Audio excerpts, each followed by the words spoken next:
welcome back to another episode of Wrestling Wednesdays. I'm really excited to be joined this week by an incredible wrestler who I'm a huge fan of and had the pleasure of seeing multiple times for my hometown wrestling company, Fight Factory Pro Wrestling. Former, let me get this right, Bellatrix Queen of the Ring and Bellatrix World Champion. Fight Factory Wrestling's not just the women's champion, but the world heavyweight champion after securing a victory over in a match that we'll definitely delve into later on with this.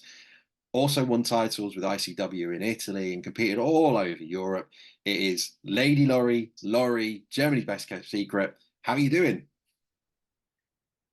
Thank you. I'm doing really well. I was actually looking forward to doing this podcast with you because we talked about it and it's finally happening. So yeah, I'm actually really excited. Yeah, I'm so absolutely buzzing to have your time today. It's really appreciated, and I've been very excited to see you in action so many times over the years, but never had the chance to really sit down with you very much. And obviously, we spoke recently before you left England. We spoke for the Fight Factory Wrestling documentary that will be coming out at some point this year. But this is a great opportunity for me to delve into that amazing mind of yours and hear a bit more about your career overall. Yeah, definitely. Yeah, as you mentioned, we did had a sit down for the documentary, and it was as funny as it was and heartbreaking as it was, and tears were flowing. But hey ho, yeah, no, yeah. Thank you so much for having me. Actually. No, true pleasure. I just want to start off by asking about how things are going because obviously you've taken a break from in-ring competition due to an injury. How are you coping with that physically, and how's your mind going with everything?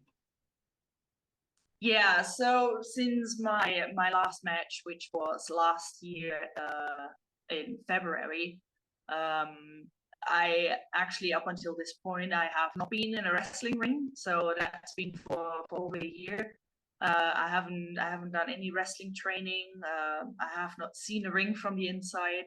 I've literally just taken care of my body, my injury. Um, since moving back to Belgium, I had appointments with an osteopath. She's been absolutely brilliant. She done dry needling in my lower back because I don't know if a lot of people do know about it, but by just getting out of bed in December 21, I pinched a nerve in my lower back, and it took quite a few months to actually get behind what the problem was because running from doctor to doctor, trying to get an MRI done, it just took so long over in England. And once the MRI came through, they did tell me that I do have a pinched nerve in my lumbar spine, and which is giving me sciatic, so basically giving me sciatica, pulling from my lower back all the way down my left leg, having pain 24/7. But before even coming to the point of getting an MRI done and stuff, I've been to my house doctor, not actually been and seen him the very first time I contacted him, but having to give him a phone call because it was still in like the corona kind of times. So they weren't really seeing people, only with emergencies. They were mostly handling everything over the internet, asking questions and yada, yada, yada. And my house doctor for the first month after I get the appointment with him over the phone put me, without even seeing me, I have to put that in there, he did not see me the very first time when I gave him the problems I have. He just put me on a month-long painkiller circle with like what was in there, like naproxen was in there, really heavy painkillers. What was the other thing? Well, anything. It was really hard, like hard painkillers, and I had to take them, and none of them, absolutely none of them, were touching the pain whatsoever. So before the month was over, I took myself off the painkillers because I felt like I was out of this world. Honestly, I felt like I was in space. I was tripping, and I was like, I'm not having this. So I took myself off it, got back into contact with my house doctor, and I told them, I said, like, I do want to see a doctor, and I really had to push for it. I was like, I'm having this pain, I can't do anything. Um, Bending over to just pick something up off the floor, absolutely impossible. Couldn't do it. I couldn't sleep at night. I couldn't sleep. I couldn't sleep on my back. I couldn't sleep on my side. So it was, sleep was, yeah, basically none. And they then agreed to bring me in for a face-to-face appointment, and they'd done a few like movements with me, a few tests, and then they were like, oh, this is actually way more serious than what we expected. And I was like, I've tried to tell you this for like the last few months, but no one wanted to see me. And they were like, oh, okay. And then from there on, the ball was rolling. They booked me in for an MRI, which was from the appointment I had with the doctor to see, where I seen the doctor to get the first MRI. It was a few months in between. Then it was the MRI. The MRI date came, and I got a message before that, a day before, going like, oh yeah, sorry, the mobile unit for the MRI is broken down, so there's something wrong with it. We have to reschedule your appointment. And I was so devastated. I was like, this, I just want to know what the hell is wrong with me. That's all I wanted to know. And a few weeks between the first appointment and then the second appointment again, and then they took the MRI, and then it was a few days after that where I got the results back, and I was just like, great, okay, so now I have a pinched nerve in my back. I'm in the best time of my wrestling career, basically. Right, so what are we gonna do? We just work around it, I guess. So, and yeah, that's basically what I done. Not being the smartest decision, but I did not want to let this injury or this pinched nerve or whatever take away from me what I've worked so hard for. And I just didn't want to. And after the MRI and all that was done, I got a message from to get me, referring me to like a specialist. They then gave me like three choices. I had three choices. Either continue with my physio, which I was doing as well between everything else. Get like a nerve block injection into my back, which basically blocks the nerve for sending down the pain, or get surgery. And I was like, no, I'm not doing this. I'm like, surgery, it's the last option whatsoever. I'm not doing it. I wasn't really keen on the injection either, because I'm actually afraid of like having a huge needle being shoved down into my back. So I was like, no. And my first answer was like, no, I will just continue with the physio and we'll see how that goes. So I done that. And then I had a talk with Becca, her being the nurse. So she put her nursing hat on towards me. And we were talking about the injection. And she basically said to me, maybe you should consider doing this, because obviously the physio is not helping you enough with the pain. Think about it. And I think she said you should go for it. And after that talk, I then had a talk with my partner, with Robin, who by that time already was living in Belgium. So I was like, okay, what do I do? And he was like, babe, if it doesn't help, that the physio is not giving you enough, then maybe you should think about doing the injection as well. So now there's me going like, oh God, now I have Becca in one ear, and now I have my partner in the other ear. Now both of them are literally just sitting on my shoulders and telling me, just do it. And I'm honest, I was scared. I was really, really scared. And I said to my friend, I said, if I'm going to go and reschedule whatever I said the first time to the doctor, to going like, I would like to change it and do the injection if it's possible. You're coming with me. She had no choice in the matter, but I said to her, I'm only doing this if you're coming with me. And she was like, yeah, I will come with you. So and I'm so glad, and I'm so thankful that she did. I think it might have been, I can't remember if she took the day off from work, or it might have fallen just on the day off from her work. I can't remember it properly. But I wasn't allowed to drive after that. So someone needed to drop me there and then bring me back home. And so she did. So yeah, she came with me and we walked into that clinic, and I was shitting bricks. I'm not even lying. I was so scared. Because I didn't know what is going to happen. How big is this needle? Am I gonna feel anything? And we walked in, and these two doctors were just standing outside the door, and they were like, Janine? And I'm like, yep, sorry, I need to go to the toilet first. It was my first toilet. And by the time I came back from the toilet, Becca already talked to them, going like, she's really nervous, she's really scared, just like, you know, calm her down and this and that. So without me even knowing, she just had a talk with the doctors already. So so she wasn't allowed to come with me in the room, because still kind of corona times a little bit, you know, didn't want too many people in there. So she had to wait outside. And when they said like, yeah, she has to wait outside, I was like, no, why?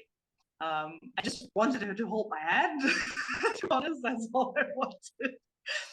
But yeah, I was on that chair. I wasn't laying down. I was literally bending over frontwards with my knees on like a high chair, you can say.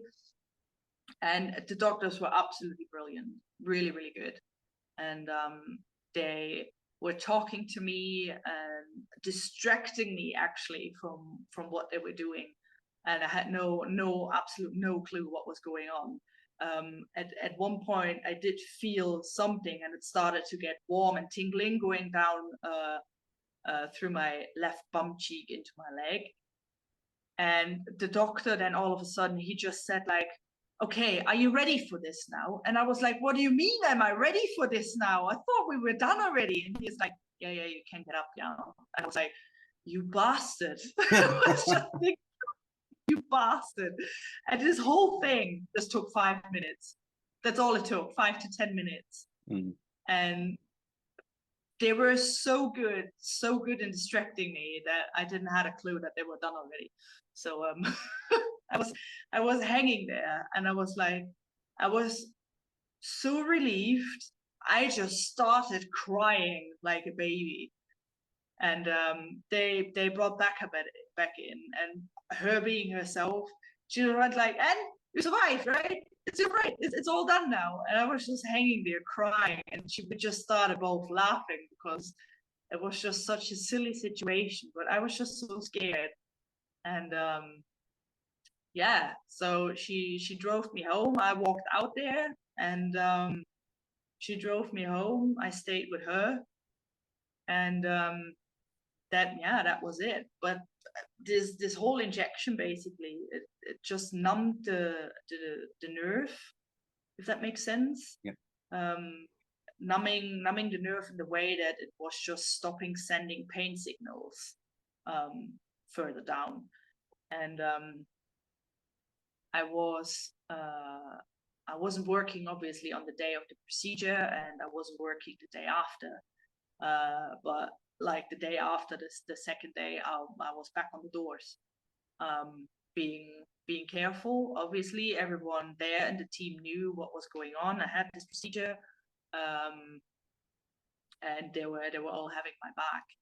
But I think if it wouldn't have been for her, I would have actually not been went to that step of going like, yeah, I'll do the injection. But if you think about it now, it only lasted like a couple of months, if even a few weeks. So it didn't even last that long, and the pain came back. So was it worth it? Well, maybe for a short amount of time, but not worth it in the long term. And after that, obviously, I was still wrestling. And I had to make the decision then in February 23, also because we made the decision to move back to Belgium and stuff. So everything just was falling into like one kind of decision. And when that day came, I was like, and that match happened with Flex, and the whole thing afterwards with all the guys coming out, I had no idea about it, and just embracing like the last kind of time I had in the ring, of then saying like, yeah, goodbye. I don't know for how long it's gonna be now, but yeah, moving on now. It's April 24, and I haven't been in the ring. I haven't been training. I've been training to build up my strength in my lower back again, because in the beginning I couldn't even go to the gym. I couldn't get up with weights in my hand from the bench or anything. It was just not possible. And even here, when I came back here and me and my partner went together to the gym, he actually had to give me the weights when I was laying down. So I was having to take my time with everything. He had to give me the weights, and had to take the weights, or I just dropped them. But he then said, like, look, I went to this osteopath because he has problems with his shoulder and his neck, and he was able to move more. So I was like, I'm just giving it a try and see what happens. And she was looking at how far I could bend over, like in the way of like, how far can you touch your toes? Can you get down there at all? And then just dry needling in my lower back, the middle of my back, giving me certain massages, sometimes cracking my back in the meantime. And then she was like, it might take a few appointments to loosen it up, because every time she dropped the needle in, the needle by dry needling is reacting by it actually just moving, like pulsing. So it loosens up the muscle where it goes in. And with me, it was just tight everywhere. And yeah, bless her heart, but she was able to loosen it up a bit, to the point that I'm now be able to go to the gym, do deadlifts again. In the beginning, couldn't do it either. I had no control of my left leg. It was just constantly shaking. To now be able to actually bend over. Some days are better than other days, depending like how warm my muscles are. But I'm able to stretch over and actually touch the floor. So it's been a long way, and I hated every second of it. Yeah, I mean, it's understandable. It sounds like you've been through the hell of the ringer the last few years. But I mean, that the beauty, obviously, the friendship you've got with Becca and obviously Hayden as well, and that sort of thing is really important, isn't it, when you're going through something like that? Yeah, definitely. It's I had both their supports like all the way through. Becca could obviously Becca is when she's doing shows, she is there as a friend, but she's also there as like a promoter. She is there as a nurse. So she has just so many like switches she has to switch on just for one show. And she was always right by my side, for after the match, during the match, when I was selling a certain way. She was there and she was like, are you okay, from the outside of the ring, without being actually having to be involved in the match. But she was just there and she was taking care of me. After they obviously know that I had a bad back. She was just always there, and I'm so grateful for her being my best friend, being there in those situations, for taking care of me even if she didn't have to, because I know she wanted to, because I have a little of a stubborn kind of head, if that makes sense. Yeah, but I did not want this injury get in the way with what I was building or what they were trying to build for me, giving me the opportunity to go into the storyline for the World Heavyweight Championship, and towards the end actually being able to capture this as the first female wrestler in Fight Factory, to ever be able to do it. So no one can take this away from me. I'm very proud of the opportunity I got for that, to go and run with it. And I don't think even these days that even in the UK there's like a lot of females who actually were holding the main championship in a company. So I'm really grateful that they gave me the opportunity to just run with it. Yeah, it's incredible. I mean, the last couple of years before you've taken your time off, you're having a great run everywhere basically. But that match when you won the title against KD, I suppose it's a good way to delve into this right now. Is the ladder match in Lincoln? I mean, it was. As I mentioned earlier, I had the pleasure of seeing you all the times I was there that night, and it was a fantastic atmosphere. Everyone obviously, KD had a really good run with the title, and couldn't manage to hold on to it any longer because you absolutely destroyed him in a ladder match. I tried. I really tried to destroy him in that ladder match. I mean, there was so much build up for this match, and that little rat still managed to win that damn ladder match. But this whole build up for the match in general, I think a week or a week before, I can't remember, we had to travel down to Norwich to do a WAW show, and even like getting in the car with Becca and Hayden. I mean, I was at that time, I was actually the heel, so I was a bad guy, and Kieran was the face, and Hayden was the face as well. And I had to do this goddamn car journey with them two idiots in there. And we were doing Facebook Live videos, and it all just run to, and it was such a funny thing to just being able to just be yourself, and be yourself but be your character, if that makes sense. And we were just, there was absolutely nothing planned in that car journey whatsoever, because I mean, everyone knows these days everything is storyline, and you know, it is what it is. But the car journey alone, it's like me being in the car with Hayden and Becca, and we had to go and pick someone up, which I had no clue about who it was. And there he is, KD getting into the car, with coming really close to me. He was here with his face, and I was like, my God, what? And all I could say was just like, are you fucking kidding me? This is just a joke, you know? It's like, why on earth do we need to travel with it? I mean, and I said, like, not that I'm like having to travel with one of them who I don't like. No, I have to travel with both of them.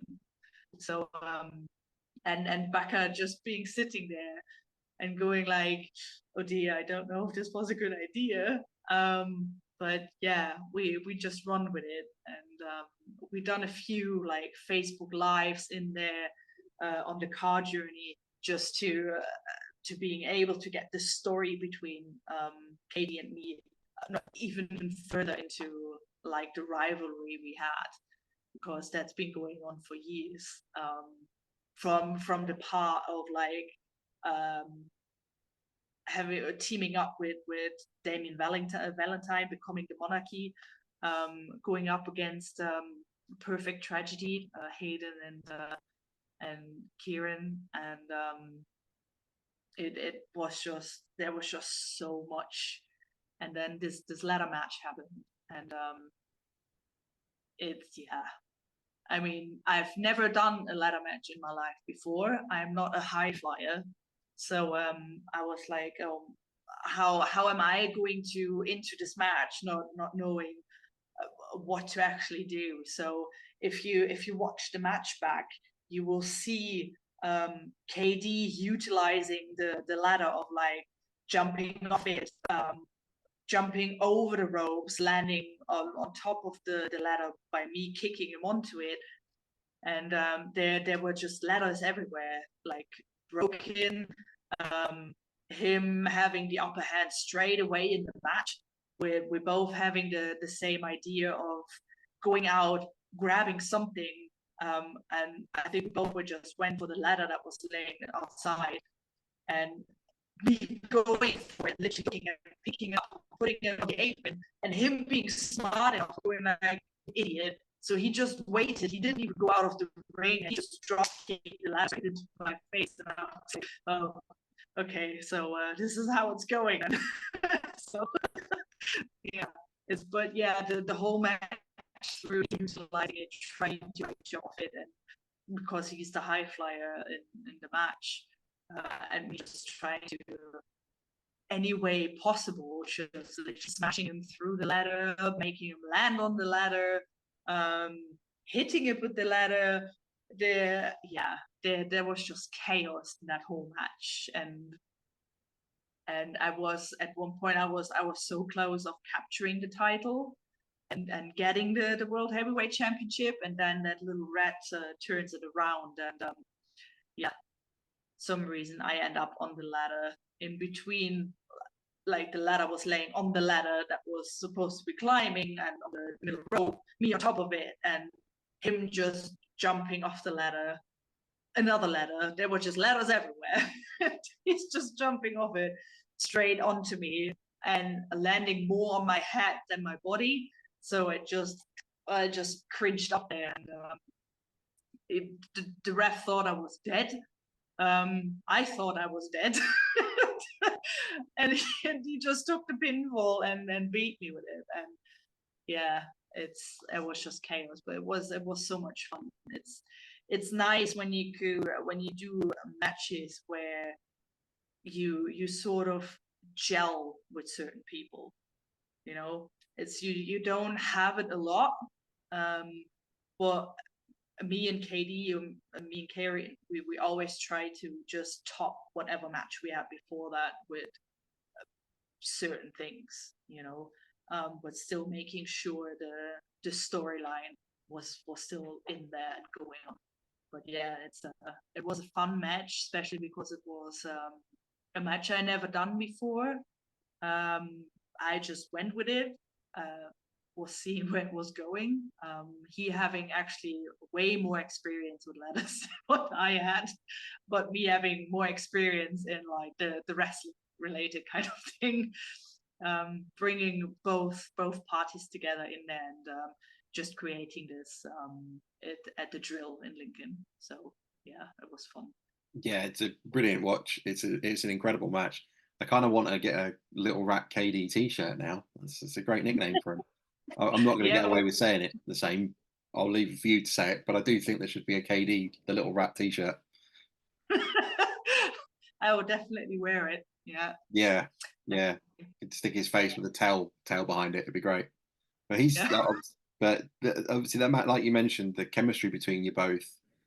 Obviously, there's a great storyline there anyway, and it's built up. And like you say, every match you had, you tried to do something different and better than before. But I think that really works really well with the fact that he is such a risk taker when it comes to it might be there's the cat. It might Yeah. be that it heard the word little rat, you see, and suddenly that's come out, it's hungry. I think so, yeah. So KD, watch out, my cat wants to eat, yeah. I love that. That's the back of the t-shirt. Yeah. I think the fact that he's such a risk taker in terms of every time I watch him, if there's an opportunity to jump off something, that's what he wants to do. to the the risk of everyone else when they're looking at it, worrying about his health. He seems to want to take that next risk. But I think that's the beauty of working with you, is that someone that he could bring that sort of daredevil-esque, I'm going to jump off everything and I'm going to throw everything at you, and you've got that real physical presence, but the mindset of the ring, and you're more technical, you know what you're going to try and do. It's a great way of how's this going to work out. And so, yeah, that's another great way that it works as a feud. But yeah, I'll make sure we put the link underneath, because it's such a great match for people to watch. And Yeah. if it's not on YouTube, then there'll be a link for the Fight Factory Wrestling on Demand. It's well worth signing up to watch that. It's a great match, and like you mentioned, you don't normally get many intergender ladder matches, and a hot crowd as well. So it's something very unique for people as fans, or even if you want to learn about wrestling, to watch. Yeah, I totally agree. If I think I watched the match back once or twice, but even just watching it back and going like it was just nuts, like how people reacted. Having obviously the group of white people there, like from White, the sponsors, who were absolutely all this time through, since I know them, and since I've been working for Fight Factory, have been there, creating like the posters, and I think one of the posters on that show was about something about me and Brexit. I think Lory, I think it was Lory, Brexit is gonna get you, or whatever it was, something like that. And I've seen that sign, and I was just like, you bastards! Honestly, they just knew where to poke the bear with the signs they were doing. But oh god, yeah, brilliant time. Yeah, I think that's the creative side of the engagement levels and your relationship with everything to do with Fight Factory. I think it's, like I say, we'll obviously have to delve into it a lot deeper, because there's so many amazing storylines and matches to talk about, and incidents with fans, and like you mentioned, your tag teaming with Damien Valentine, and that was some of the best interactive chants all the time about when they were calling him to do with the chicken Little, because he'd been spotted in Little, and a few other things. There was a lot of great storylines with that, so that's something we can delve into. And obviously your matches with Eliza and Flex, who we have to say congratulations, he just got married over the last couple of days. So you're but sadly, since you have not been with Fight Factory in the last year or so, KD and the New Age have been running riot. So you might have to keep that recovery and just kind of be on that, come along and deal with it, because the New Age have taken over in this last couple of years. There have been a pain in my backside when I was there, and I've been following what they're up to all this time through. So don't you even think about that Lory doesn't know what the hell is going on in Fight Factory, all right? So I do know. I do follow the social media. I am in contact with Dutch about, what was going on certain shows. So don't you even think about that I don't know what the hell you're up to over there, because I am. I do know, I follow, I watch stuff. I'm still up to date. Yes, I might be over here in Belgium. Hello, but yeah, don't make me come back there. I love it. I love it. Well, I suppose one last thing I was going to mention about Fight Factory, I don't know if you knew this. One of the highest viewed clips on their YouTube is a short clip from I think it was 2018 or 2019 of you giving Lana Austin a wedgie, which it's got best part of 200,000 views. So that's there for people to see as well. Yeah, that happened on an over 18 show at the Engine Shed. Yes, that happened there. I didn't mean to do it. It came over me. Bless her heart. I do apologize about that.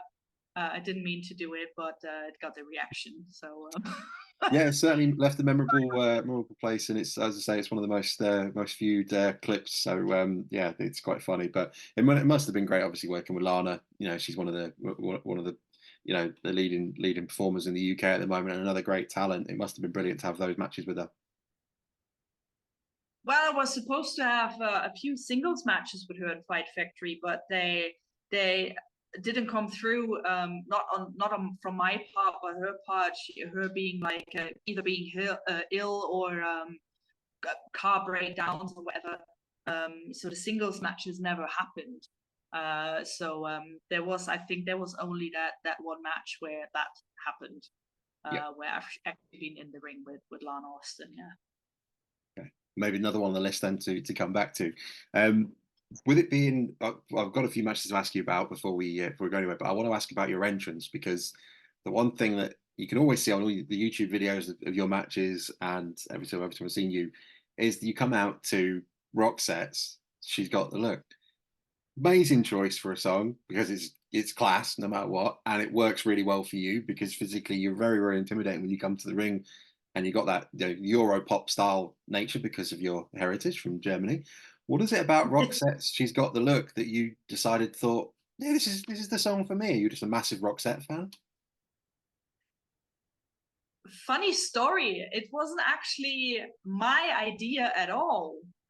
That song whatsoever. It wasn't my choice. It was my partner Robin who actually chose it for me. He did actually give me two choices to choose from. So to just go back, I oh god, I can't actually remember. I think it was when I started to become actually a proper like singles wrestler, and just moving about, because I did start out with on my partner's Robin's side being a manager in France and stuff. So he got me into France back in the day for Wrestling Stars, which we have been successfully like touring for like 3 years, all over France, like big arenas, small arenas, close to the border to Spain, loads and loads of hours on the road, um, with like the French people, and then obviously the guys that we've been like brought over from England or Norway or whatever. Um, so and being the manager of him, I was learning obviously on the outside of the ring, being a manager, what to do, watching the guys, what they were doing in the ring. So I was learning my craft whilst being on the outside, watching what they were doing. And at that point, also being trained by Robin here in Belgium back in the day. And then there was a part where my singles wrestling career actually like kind of kicked off, and we were after we were working for All Star Wrestling in England quite a few years, also as a manager and stuff. I then was spotted by Saraya Knight as well. So she's seen my work, what I was doing, and she brought me in for her. Back in the day, it was World Association of Women's Wrestling, which is now Bellatrix. So she brought me in for that, but I needed an entrance song for myself. So I couldn't use the song Robin and me were using as like me as his manager and him being the wrestler, which was Requiem for a Dream. We were using that song, and also just point out there one of the few people who Brian Dixon brought into Ultra Wrestling who were allowed to bring their own music with them. So we were allowed to do that because Domino back in the day, bless his heart, may he rest in peace. He was the guy who brought us into All Star Wrestling, and he said to Brian Dixon, "You can only have the package of them if you let them use the music as well," because it was a whole kind of thing. It was like this Lord gimmick, having like obviously his servant manager be by his side, which was me. And yeah, we were one of the few people who were allowed to use their own music. All the rest, it was all like just on like a CD on camp shows, and was like everyone was just getting like the certain songs and stuff. But yeah, I needed to have my own song, and it needed to be something that sort of was still going into the way me being a manager slash wrestler kind of thing. So it shouldn't have been like anything like really hardcore rock or metal or just something like that. And I don't know how he came to it, but he was listening to Roxette, The Look, and he was also listening to, I can't remember the name of the person now, but the song is called Suicide Blonde. In Excess, that's the one. So he had that one. So both songs, and he was just listening to it. He was just listening to all kinds of songs, and them songs were like standing out for him. And he was like, right, I have two options for you. Listen to them and tell me what you think. And I was like, oh, okay. So I believe I was listening to In Excess, Suicide Blonde first. But whilst I was listening to it, I was imagining me doing my entrance to the song, if it would work out, what would be like the cue points on it. And I was like, okay. And then I was listening to Roxette, The Look, which was kind of like the same style, but a bit more rockier. And I was like, okay. And then I was listening to it, and I was imagining doing my entrance, and I was like, that's the one. And he was like, is it going to be Roxette? And I was like, we like, I think I was listening to it over my earphones, and we were then putting the song on loud, and I was just listening to it, imagining what I was doing whilst I was doing my entrance song on the certain points of the song. And he was just like, yep, that's the one. So it wasn't my choice. I was picking songs. It was my partner Robin who picked them, and I was using Roxette, the actual original song Roxette, The Look, for a certain amount of years, to be honest. And it was when I was going over to England and work for Saraya Night and Ricky Night, and we had the girls shows on. Everyone in the room, be it wrestler or be it fan, it didn't matter. They were all just like singing along. They were just having a really good time. But you have to imagine, I was a heel, so I was using the song as a heel, and I I remember Stu Allen being one of the guys who like not just Stu Allen, but I think one of the refs, one of the commentators, they were all just like, this is just such a good song and just gets you going like straight away when it comes on. And it just went like, yeah, for me it just went viral, that song. Everyone where I went, be it like on other shows or whatever, and I brought the song along, everyone just went like, holy crap, we didn't even think about that you like can use the song to even use it as an entrance. And yeah, I still love it up to this day. When I hear it like popping on the radio, it gets played over here in Belgium on the radio quite a few times. It's just like the radio gets pulled up, the sound goes up, and there's me imagining just doing my entrance to it, just missing the good time. But as much as I love the original, I did change it. So it's now actually a cover version from another band, which is and I think it was one of the trainees back in the day in Fight Factory actually went like, Lory, just listen to this and just tell me what you think about this. And I didn't even know about that there was like a cover in that way. And he sent it to me, and I listened to it, and I was like, wow, this is like a little like it's the same, but it's like so much rockier, you know. So I decided and I switched from the original to the cover version that band was doing. So yeah, I'm using the song still. If you see me back there, that will be my song, and everyone knows it's me. There's no one else using it. No, it's brilliant. It's one of the best things. Like it is a real pop. Like so so even my friends that aren't in wrestling, I'll record your entrance as you're coming out, and I'll send it to them on WhatsApp because they'll know the song. So it's like that's brilliant. They love it. So yeah, there's only a very small handful of wrestlers' entrances that I've ever sort of sent to non-wrestling fans that I know they would enjoy, and it's because of the music. But it just fits so well. It's amazing that that's how it came about. But it just feels like the perfect match with you and what your character is and what you bring looks wise and style wise to the ring. So yeah, it's great. So thank you for sharing that. It's really interesting to find out the origins of how that came around. Because obviously you've mentioned the Knight family and working for Bellatrix and WW.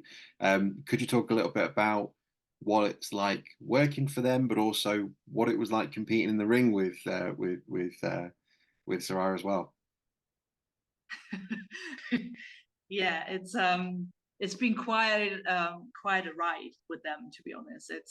It's again, it's like I got the opportunity from Saraya to come over there. It was my first outing wrestling.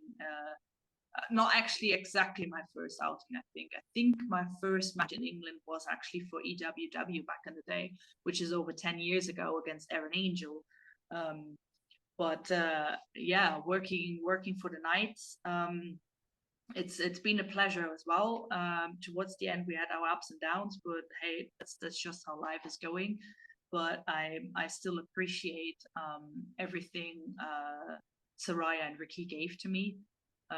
Be it from coming in there into the Queen of the Ring tournament in 2014, being I think one of the only outsiders basically in the tournament, in like not being English, um, and then having these three matches and becoming the Queen of the Ring as an outsider, as a foreigner, basically, was quite a surprise as well. I didn't expect it. I had three really tough matches, and I enjoyed the time I had there as long as it lasted, and being able to basically jump from the Queen of the Ring, then jumping over the British Championship, jumping over the European Championship, going straight up for the World Championship,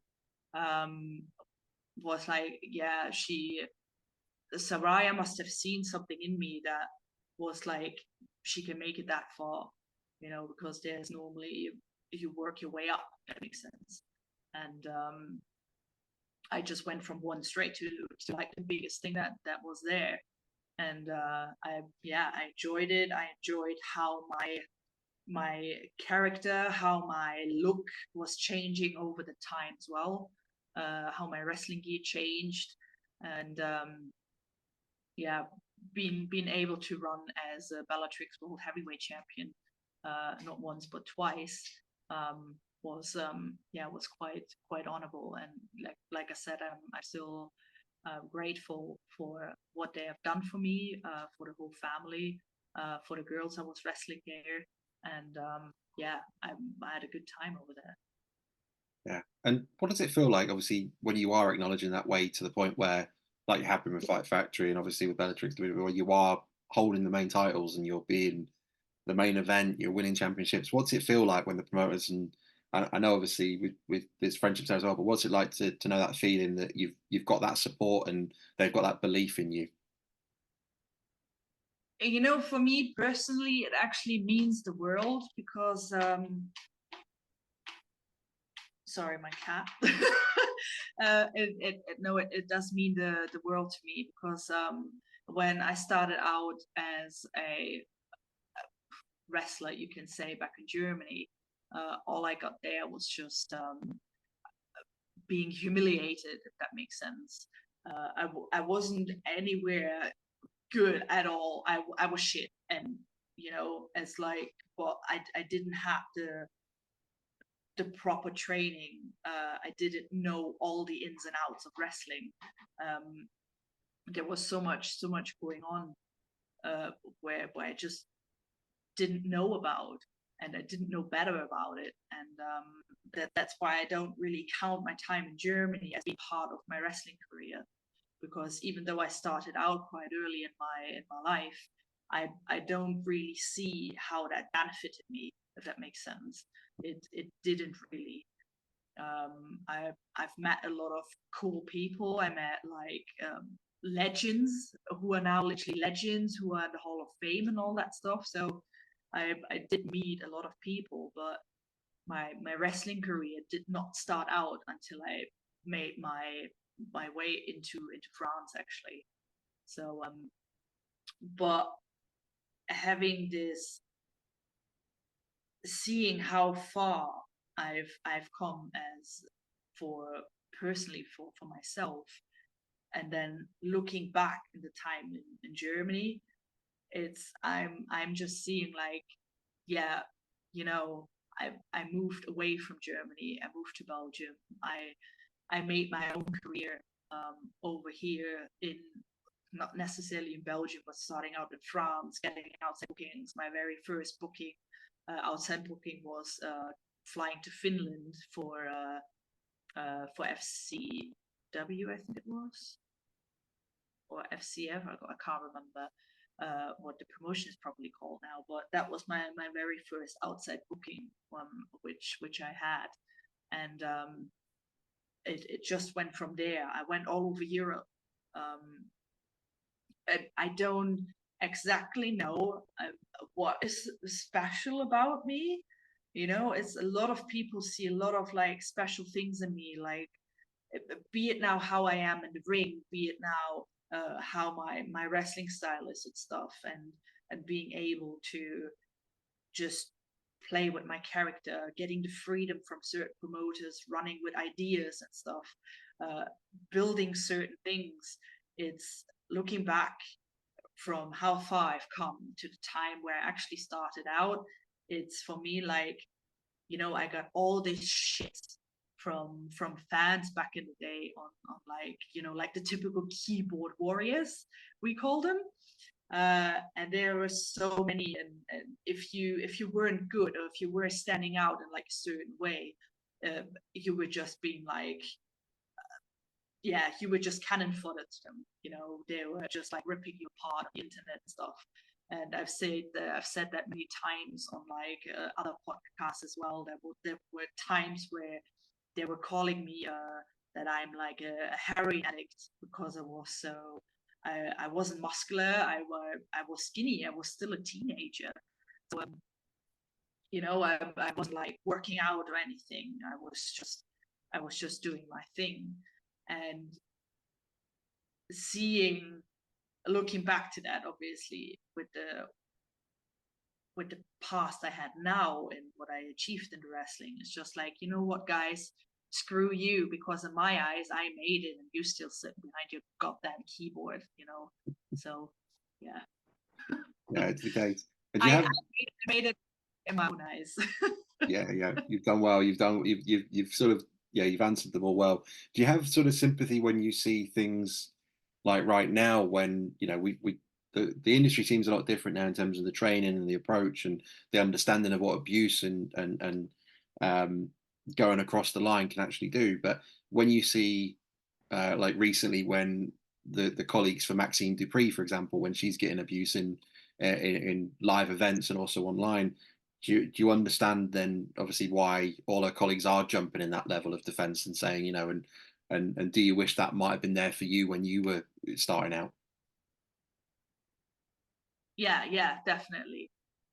It's the thing is, back in the day, the internet was it wasn't that old yet, if you can talk about it that way. It wasn't like it was something new. It was something like where they could hide and up to this day, it's unfortunately still like that, but they hide behind their their computers, write all these abusive things, thinking like, oh, we're getting away with it. We can do what you want. You can't touch us. But unfortunately, what they don't realize, especially these days, is like cyberbullying is like a huge thing, and there's so many people who are having trouble with dealing with these kind of things.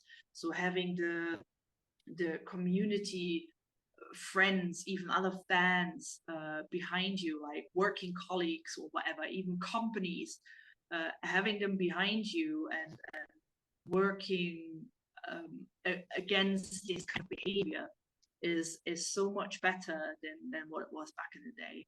Because back in the day, everyone was just like getting away with it. They could write whatever they wanted. You had maybe most of them are just doing it to get like something out of that person they're targeting, be it just like a shout out on Twitter these days or whatever. You know, I am personally not really a person who is like really deep into like the social media kind of thing, like reading everything everyone is writing about me or whatever, because in the end it's just like you are just targeting my character that you watch on, like, be it on clips on social media. You maybe came to a show, you watch me live or whatever, but you don't know how I am as a person. So it's, yeah, but I wish back in the day I would have had the backup that loads of these guys and girls have these days. So yeah. Makes a difference, doesn't it? What would your advice be to someone like Maxine, that they're having that scenario where it's not just happening online, it's happening at the actual crowd, and it's a bit of an overreaction? It's not just oh, we're booing you and whatever else. What sort of thing would you say to someone that's going through them reactions? See, it's like you don't know if it's like I said, they really take it personal? Do they take it as a character they're portraying on TV? But I would these days, or even now, I would say like, don't take it too hard what the guys behind the keyboard write on the internet, because in the end of the day, you have so many more good fans around you, who appreciate what you're doing in the ring. They don't know you as a person, so just do what you want to do as your character. Just do that. If they hate you for it, it means you're doing a great job. There's nothing wrong with it. I love it. I absolutely thrive of people who hate me. Is my character loves it. So yeah, it's just don't listen to it, honestly. If you think you personally attacked, obviously there's certain ways you can go and like try and shut them down or whatever. But in the end of the day, is your time worth really dealing with what people write about you on the internet? you know because they, like I said, they don't know you know and it's, yeah, if you need help for it, go and honestly branch out to helplines or whatever, or even get the police involved if it's that far. But yeah, me personally, I'm not dealing with any of that because they don't know me. Yeah, that makes a lot of sense, and I think that's, coming from someone who's obviously experienced it a lot, so you kind of, that's how you've dealt with it, and that's how you'll, go away from it. I suppose a full circle scenario was when the same keyboard warriors get involved in the fact that you ended up in the Pro Wrestling Illustrated's top 150 women's results in 2017, which is kind of like the total opposite, because that's basically everyone online praising you and praising your work. And the list of everyone involved in that year, from, you've got the Becky Lynch's, Dakota Guys, you've got the Askers, you've got Piper Niven, obviously Viper. What did that feel like? I mean, is that something that, I know you can't really sort of plan to get to, but how did that feel when you found out about that, and what did it mean to you as part of your career? yeah, it was the part of my career where I worked for Bellatrix and WAW quite a lot, and we've been on all their shows and stuff. And in 2015, we made the decision to move over to the UK for wrestling purposes, being able to go and train at the WAW center, and you know, when that came out, I had no clue. I was like, I didn't even know this was happening. But being able to place, I mean, like quite far on the end of it, but I was in it. So yeah, I didn't have a clue what was happening. So I appreciate it. I think it was actually I think it was actually Saraya, and I threw my name out there in a way of like, look, go and have a look at her. You know, it's being able to be in there. You have to perform quite a few matches, you know, and it's you're not just getting in there by like, oh yeah, you just done one match. No, I was wrestling on a full time basis with WAW and Bellatrix. So most of the time, like every weekend, there was something going on, be it to academy shows, to having training weekends, to having the big shows, being involved in all the huge shows that they've done.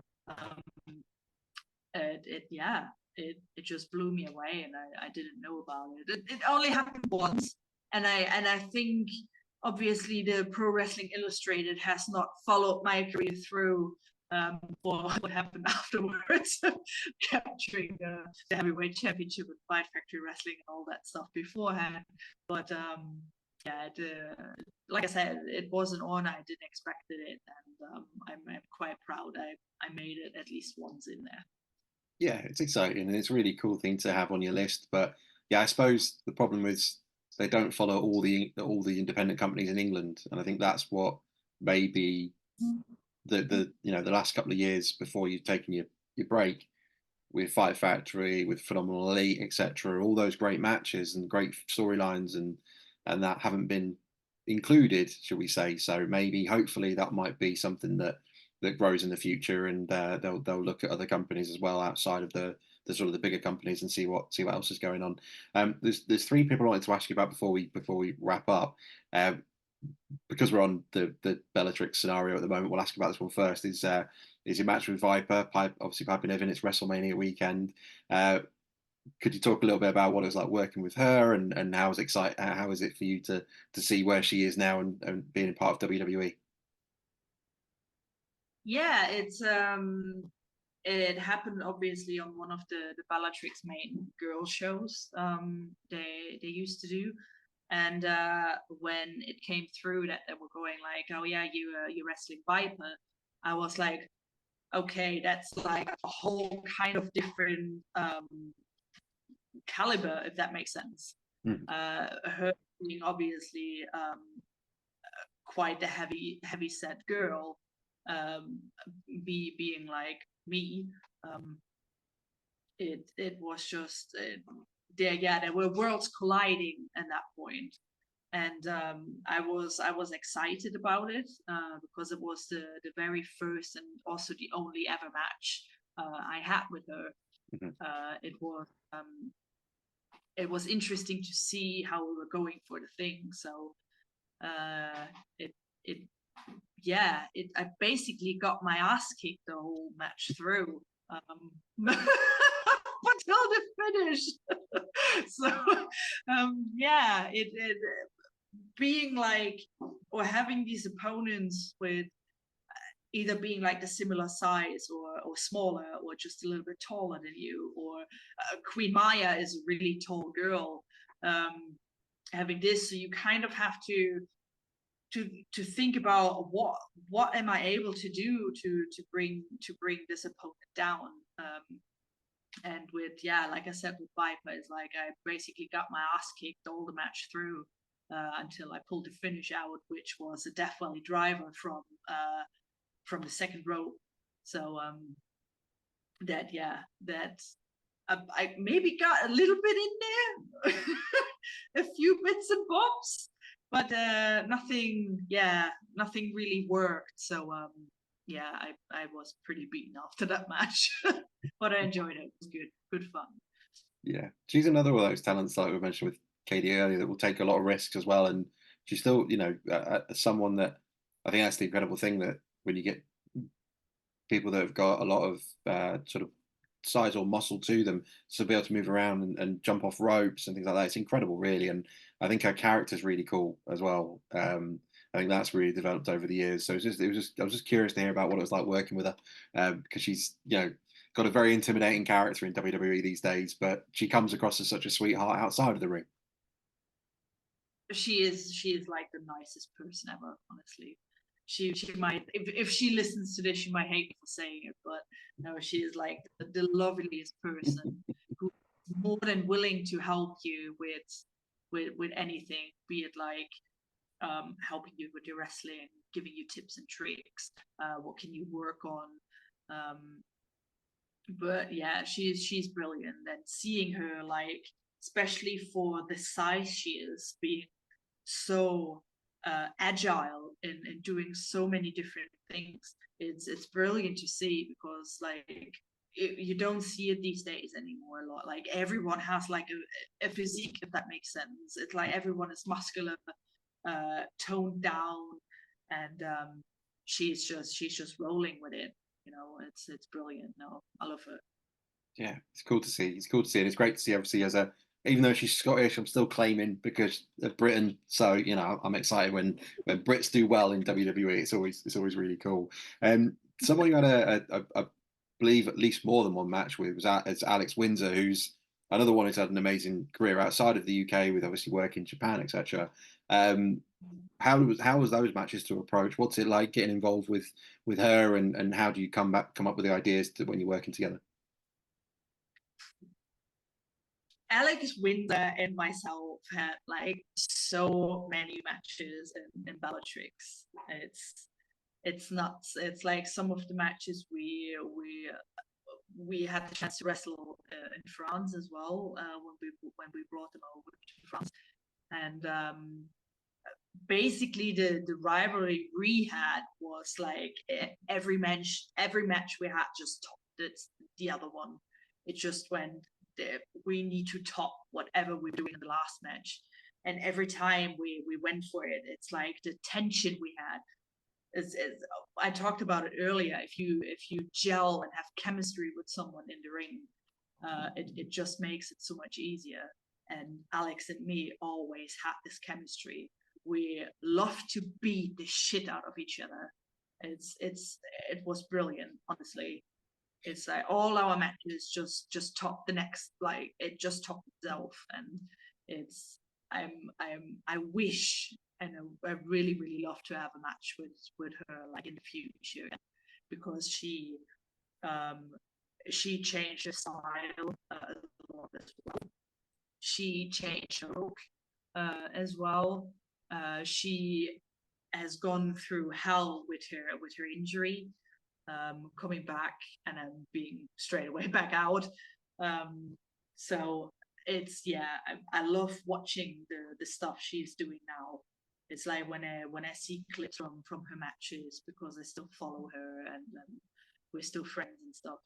It's it's great to see how she how she pulls the people in as well with what she's doing in the ring.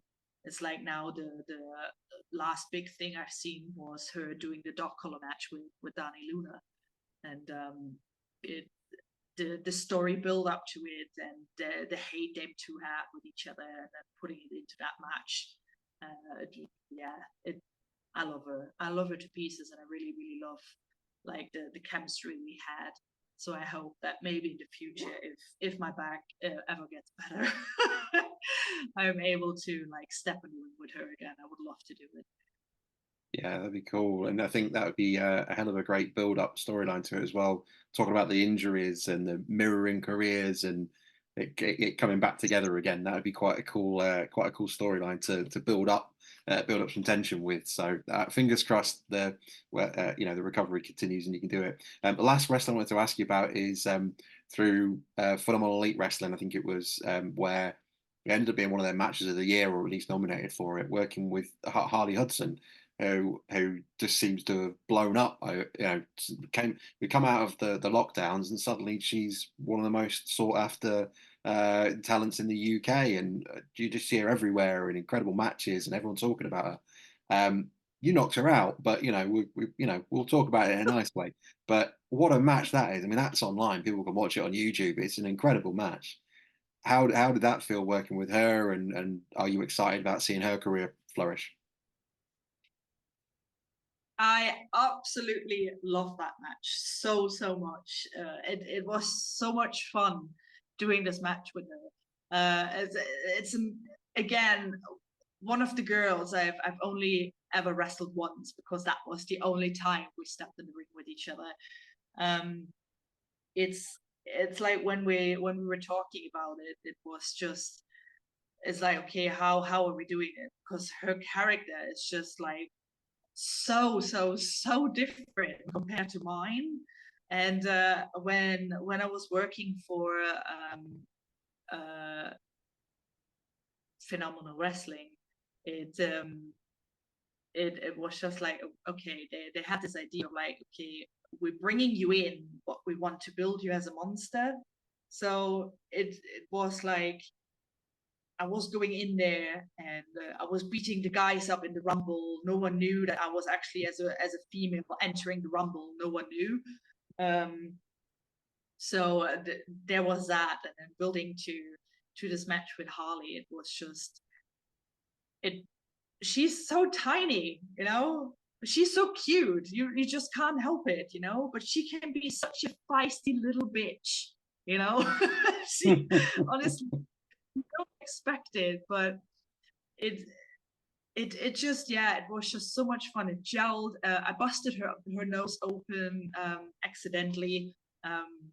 It yeah, shit happened, and but it yeah, she is just brilliant, and I'm so pleased for her that she got the call for TNA, that she's gonna go and go over there and show, you know, what the girls from over here are made of, you know, because it's she has just such a versatile kind of character. She can be like the funniest flower in the ring, and like the next second she can just turn into an absolute nightmare. So she has the good part of like being able to play the face so well and being so well accepted by fans, as well as being like the heel and just playing this like brat she's playing, you know. It's brilliant. I love to see it. It's like when I see clips on her floating about, and it's like never know what you get. You know, like she gets booked obviously in different promotions with different kind of storylines, be it heel, be it face. You know, but she's just running with it when everything they're throwing at her, and yeah, it's brilliant to see. She's for her age, she's amazing.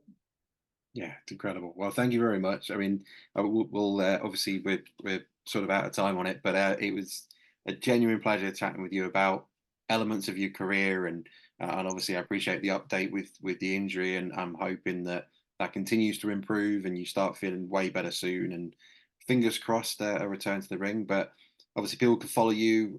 We'll put your posts underneath. They can obviously get in contact with you on social media. Should people want to talk to you about opportunities that they can delve into your mind, whether there's opportunities for people if they want to learn from you over sort of match reviews or any interaction with you. But there's loads of matches on YouTube that people can watch. And yeah, we'll put the links underneath. But it's a genuine pleasure, and I really hope to see you again soon. But thank you very much for your time. Massively appreciate it. And yeah, I can't speak highly enough of every time I've seen you and what you've given us fans. So thank you. Thank you for having me and then giving me the time. Like I said, I was looking forward of doing it, and yeah, who knows what the future brings. So you never know. I hope my back is going to get better anytime soon. But yeah, I'm at the moment I'm not like getting my hopes up that much that I'm going to be like within the next year back in the ring. So Yeah, yeah, I'm going to take it slow and see how it goes. But yeah, thank you so much for having me. I enjoyed it so much. it's a true pleasure, absolutely genuine pleasure, and we'll yeah we'll do a follow up very good, very soon. Thank you very much. I just want to say thanks very much again to Germany's best kept secret, formerly Lady Lory, but Lory, amazing wrestler. Go and give her a follow.